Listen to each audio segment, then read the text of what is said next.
ഇന്ന് ഞാനിവിടെ ഉണ്ടാക്കി കാണിക്കുന്നത് മഹാരാഷ്ട്രീയൻ വിഭവമായിട്ടുള്ള പാവ് ഭാജിയാണ്. കേരളത്തിന് പുറത്ത് താമസിക്കുന്ന ഏതൊരു മലയാളിക്കും ഏറ്റവും പ്രിയപ്പെട്ട ഒരു നോർത്ത് ഇന്ത്യൻ ഡിഷായിരിക്കും ഈ പാവ് ഭാജി. ഇത് നമ്മൾക്ക് വീട്ടിൽ തന്നെ എളുപ്പത്തിൽ ഉണ്ടാക്കിയെടുക്കാവുന്നതേ ഉള്ളൂ. വളരെ ടേസ്റ്റി ആയിട്ടുള്ള ഈ ഒരു പാവ് ഭാജി എങ്ങനെ ഉണ്ടാക്കുന്നതെന്ന് നോക്കാം. യമ്മി അടുക്കളയിലേക്ക് സ്വാഗതം.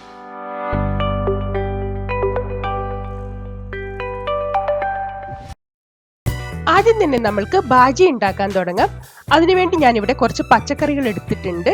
1 കപ്പ് ഗ്രീൻ പീസ്, 2 ഉരുളക്കിഴങ്ങ്, 1 ക്യാപ്സിക്കം, 2 ക്യാരറ്റ്, അതേപോലെ തന്നെ 1 കോളിഫ്ലവറിന്റെ 1/4 ഭാഗം, അതേപോലെ തന്നെ 1 ബീട്രൂട്ടിന്റെ 1/4 ഭാഗം കൂടി കഷ്ണങ്ങളാക്കി എടുത്തിട്ടുണ്ട്. ഇനി ഇതെല്ലാം നമ്മൾക്ക് കുക്കറിലൊന്ന് വേവിച്ചെടുക്കണം. പച്ചക്കറികളെല്ലാം നമ്മൾക്ക് ഈ കുക്കറിലേക്ക് ഇട്ട് കൊടുക്കാം.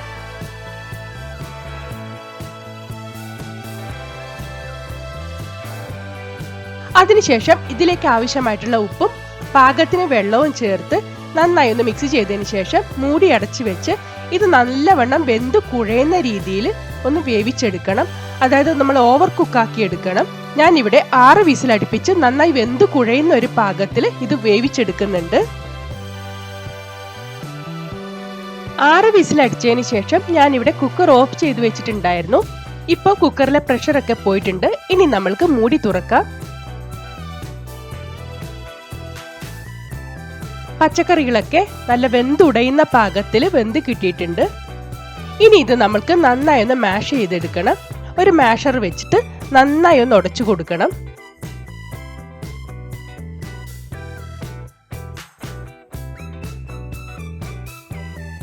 ഇപ്പോ പച്ചക്കറികളൊക്കെ നന്നായി ഉടച്ചെടുത്തിട്ടുണ്ട്.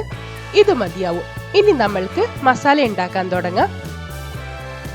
ചൂടായ ഒരു കടായിലേക്ക് 2 ടേബിൾ സ്പൂൺ വെജിറ്റബിൾ ഓയിൽ ചേർത്ത് കൊടുക്കുക. വെളിച്ചെണ്ണ ഉപയോഗിക്കരുത്, ഏതെങ്കിലും റിഫൈൻഡ് ഓയിൽ വേണം നമ്മൾ ഇതിലേക്ക് ഉപയോഗിക്കാനായി. ഇനി കൂടെ തന്നെ 1 കഷ്ണം ബട്ടർ കൂടി ഞാൻ ചേർത്ത് കൊടുക്കുന്നുണ്ട്. ബട്ടർ നന്നായി ഉരുകി വരുമ്പോഴത്തേക്കും ഇനി ഇതിലേക്ക് നമ്മൾക്ക് 1 ടീസ്പൂൺ ജീരകം ചേർത്ത് കൊടുക്കുക. ജീരകം നന്നായി ഒന്ന് പൊട്ടിക്കഴിയുമ്പോഴത്തേക്കും ഇതിലേക്ക് 2 മീഡിയം സൈസിലുള്ള സവാള ചെറുതായി നുറുക്കിയത് ചേർത്ത് കൊടുക്കുക. സവാള വലിയ കഷ്ണങ്ങളായി അരിയാതെ ചെറുതായി അരിയാൻ ശ്രദ്ധിക്കണം. ഇതിന്റെ കൂടെ തന്നെ 1 ടേബിൾ സ്പൂൺ ഇഞ്ചി വെളുത്തുള്ളി പേസ്റ്റ് കൂടി നമ്മൾക്ക് ചേർത്ത് കൊടുക്കുക. ഇനി ഇതെല്ലാം കൂടി നന്നായി ഒന്ന് വഴറ്റിയെടുക്കണം. സവാളയുടെ നിറമൊക്കെ മാറി ഏകദേശം ഒന്ന് വഴന്നു വരുന്ന ഒരു പാകം വരെ നമ്മൾക്കിതൊന്ന് നന്നായി വഴറ്റിയെടുക്കണം. സവാളയൊക്കെ ഈ ഒരു പാകം ആകുന്നത് വരെ നന്നായി വഴറ്റിയെടുത്തതിന് ശേഷം നമ്മൾക്ക് ഇതിലേക്ക് മസാലപ്പൊടികൾ ചേർത്ത് കൊടുക്കാം.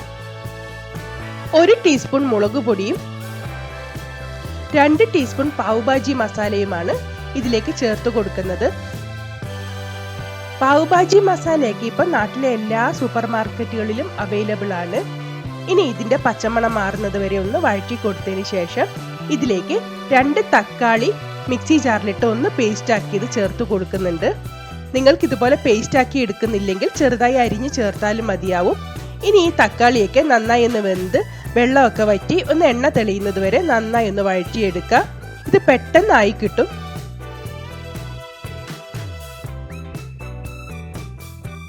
ഇപ്പോൾ തക്കാളി പേസ്റ്റൊക്കെ നന്നായി വെന്ത് എണ്ണയൊക്കെ തെളിഞ്ഞു വന്നിട്ടുണ്ട്. ഇനി ഇതിലേക്ക് നമ്മൾ നേരത്തെ വേവിച്ചുടച്ചു വെച്ചിരിക്കുന്ന പച്ചക്കറി കൂട്ട് ചേർത്ത് കൊടുക്കുക. ഇനി ഇതെല്ലാം കൂടി നന്നായി ഒന്ന് മിക്സ് ചെയ്തെടുക്കുക.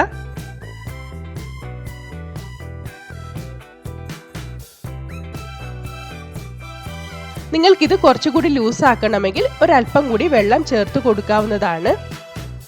ഞാൻ ഇവിടെ ഇതിലേക്ക് ഒരല്പം കൂടി വെള്ളം ചേർത്ത് കൊടുക്കുന്നുണ്ട്. കാരണം ഇത് തണുത്ത് കഴിയുമ്പോൾ ഒന്നുകൂടി ഒന്ന് കുറുകി വരും. ഒരു സെമി ഗ്രേവി പാകത്തിലാണ് നമ്മൾ ഇത് കറിയാക്കി എടുക്കേണ്ടത്. വെള്ളം ചേർത്ത് കൊടുത്തതിന് ശേഷം ഉപ്പ് നോക്കിയിട്ട് ഒരല്പം ഉപ്പ് കൂടി നമ്മൾക്ക് ചേർത്ത് കൊടുക്കാം.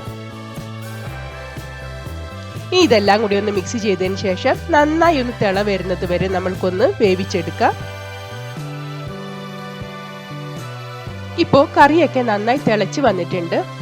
ഇനി ഇതിലേക്ക് ഒരല്പം കസൂരി മേത്തി ഇതുപോലെ കയ്യിലെടുത്ത് നന്നായി ഒന്ന് തിരുമ്മി പൊടിച്ച് ഇതിലേക്ക് ചേർത്ത് കൊടുക്കാം. കൂടെ തന്നെ കുറച്ച് മല്ലിയില അരിഞ്ഞതും കൂടെ നമ്മൾക്ക് ചേർത്ത് കൊടുക്കാം. ചെറിയൊരു പുളിപ്പിന് വേണ്ടി അരമുറി ചെറുനാരങ്ങ നീര് കൂടി ചേർത്തതിന് ശേഷം നമ്മൾക്ക് ഫ്ലെയിം ഓഫ് ചെയ്ത് കൊടുക്കാം. ഇനി ഇതെല്ലാം കൂടി നന്നായി ഒന്ന് മിക്സ് ചെയ്തെടുക്കുക. പാവ് ഭാജിക്കുള്ള ഭാജി ഇവിടെ തയ്യാറായിട്ടുണ്ട്.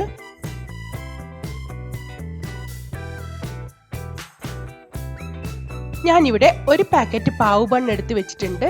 ഒരു പാക്കറ്റിൽ 6 എണ്ണമാണ് കിട്ടുന്നത്.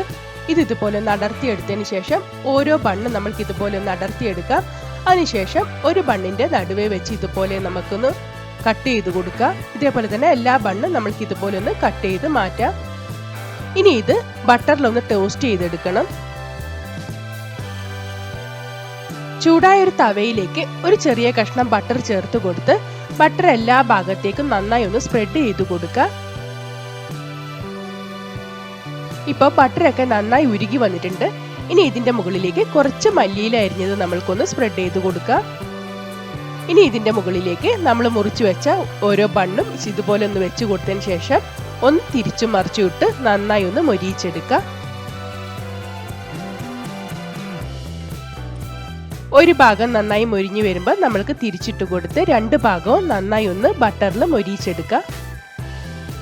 ബട്ടറിന്റെ അളവൊക്കെ നിങ്ങളുടെ ഇഷ്ടം പോലെ ചേർത്ത് കൊടുക്കാവുന്നതാണ്. ഇപ്പോൾ രണ്ട് ഭാഗവും പാകത്തിന് മൊരിഞ്ഞു വന്നിട്ടുണ്ട്. ഒരുപാട് കരിഞ്ഞു പോവരുത്. ഇനി ഇത് നമ്മൾക്ക് തവയിന്ന് കോരി മാറ്റാം. നോർത്ത് ഇന്ത്യക്കാർക്ക് എന്ന പോലെ തന്നെ മലയാളികൾക്കും ഏറ്റവും പ്രിയപ്പെട്ട ഒരു വിഭവമാണ് പാവ് ഭാജി. ഇത് ഇതുപോലെ വീട്ടിൽ വളരെ എളുപ്പത്തിൽ നമ്മൾക്ക് ഉണ്ടാക്കിയെടുക്കാവുന്നതേ ഉള്ളൂ. എല്ലാവരും ഇതുപോലെ ഒന്ന് തയ്യാറാക്കി നോക്കൂ. എല്ലാവർക്കും എന്തായാലും ഇഷ്ടപ്പെടുന്നതായിരിക്കും.